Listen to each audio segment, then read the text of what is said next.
Craig and Jenny, right when 8 o'clock struck, we did hear a few cheers, a lot of big races in the state of Nebraska, with polls now officially closing, of course, including the gubernatorial race. And here joining me this evening is Senator Lynne Walz, one half of the Chris Walz ticket for the governor's seat. And Senator Walz, how are you feeling this evening now with polls officially closing? You know what, we feel very optimistic. We have worked so hard the last 15 months, traveling across Nebraska, going to communities and meeting with people one-on-one and in group situations.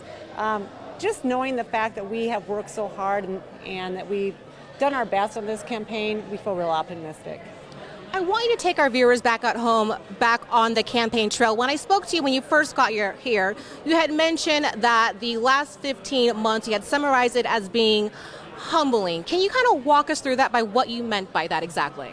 You know, we have visited communities from southern Nebraska to western Nebraska, all over the place, and each community is different, and each community has their own struggles, and to hear those struggles is very humbling.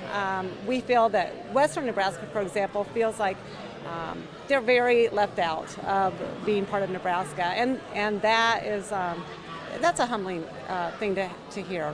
So it's been a really great experience. It's been a very good training process for Senator Chris and I. We've learned a lot, and we feel like we're ready to lead Nebraska in a new direction.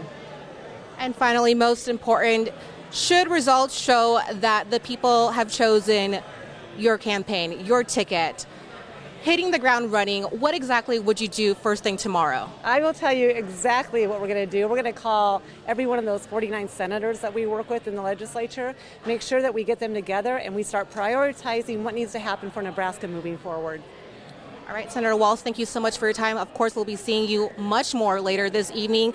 As for Senator Chris, he is expected to be arriving here shortly. I've just learned from his campaign that once he arrives here, he will be giving brief comments as to what he'll say exactly to supporters. We are still waiting to hear that.